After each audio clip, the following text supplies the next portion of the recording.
നമുക്ക് നല്ല രീതിയിലൊരു ബസ് സ്റ്റേഷൻ വേണമെന്ന് അദ്ദേഹം എന്നോട് എപ്പോഴും ആഗ്രഹം പ്രകടിപ്പിച്ചു.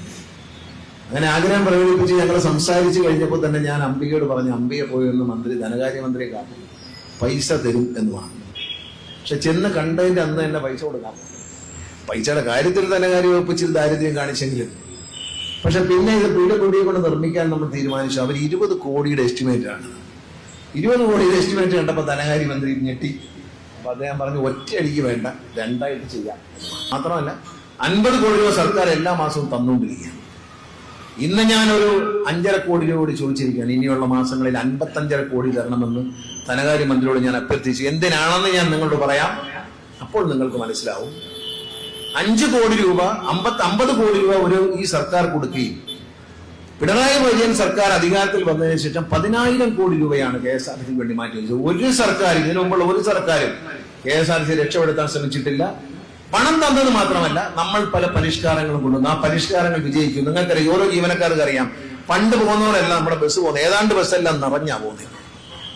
കാലിയടിച്ച് പോകുന്ന ബസ്സുകളുടെ എണ്ണം കുറഞ്ഞു. കാരണം എങ്ങനെയും ആളുകളെ വണ്ടിയിൽ കയറ്റണം എന്നുള്ള ജീവനക്കാരുടെ ചിന്താഗതിയിൽ വന്ന മാറ്റം.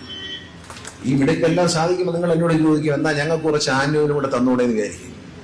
നിങ്ങൾക്ക് ആശങ്ക വേണ്ട, ഇത് ഇടതുപക്ഷ ജനാധിപത്യ സർക്കാരാണ്. ഇന്ന് ഞാൻ നിങ്ങളോട് പറയണമെന്ന് ആഗ്രഹിച്ചതാണ്, നാളെ പറയാൻ കഴിയും എന്ന് വിചാരിക്കുന്നു. നിങ്ങൾക്കൊരു DA വർധനവിനുള്ള സാധ്യത തെളിഞ്ഞിട്ടുണ്ട് എന്ന് തരാനുള്ള കുടിശ്ശിക DAയിൽ കുറച്ച് തരാനുള്ള ഒരു സംവിധാനം ബഹുമാനപ്പെട്ട മുഖ്യമന്ത്രി, ഞാൻ ബഹുമാനപ്പെട്ട മുഖ്യമന്ത്രിയോട് പറഞ്ഞു. ധനകാര്യമന്ത്രി ഉണ്ടായിരുന്നു. അപ്പൊ എന്നോട് പറഞ്ഞു, നിങ്ങൾ അടുത്തടുത്ത നാട്ടുകാരാ, തമ്മിൽ കേട്ടല്ലോ എന്ന് പറയുന്നു. ഇനി എന്തും വെച്ചാൽ നിങ്ങളൊന്ന് ആലോചിച്ചോണ്ട് വാ എന്ന് അദ്ദേഹം പറഞ്ഞു. ഞാൻ ബാലഗോപാലോട് നിൽക്കുമ്പോൾ അദ്ദേഹത്തോട് ഞാൻ പറഞ്ഞപ്പോ അദ്ദേഹം പറഞ്ഞു, കാര്യം ഗണേഷ് കുമാർ അവതരിപ്പിച്ചല്ലോ, ധനകാര്യമന്ത്രി കേൾക്കുകയും ചെയ്തു, ഇനിയിപ്പോ നിങ്ങൾ തമ്മിൽ അയക്കുമോ, നാട്ടുകാരല്ലയോ എന്ന് പറഞ്ഞു. നിങ്ങളൊന്ന് പ്രാർത്ഥിച്ചോണം.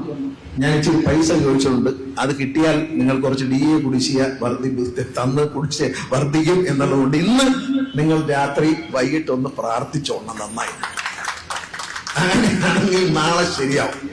ഇന്ന് ശരിയാവേണ്ടതാണ്, പക്ഷെ അതിന്റെ ചർച്ചകൾ നടക്കുകയാണ്. നമ്മുടെ ഫൈനാൻസ് ഓഫീസർ അടക്കമുള്ളവർ അതിന്റെ പുറകെ, MD അവിടെ തന്നെ നിന്ന് അവൻ ഇങ്ങോട്ട് വരണമെന്നുള്ളതുകൊണ്ട് വന്നേ ഉള്ളൂ. ഞാൻ ദീർഘിപ്പിക്കുന്നില്ല.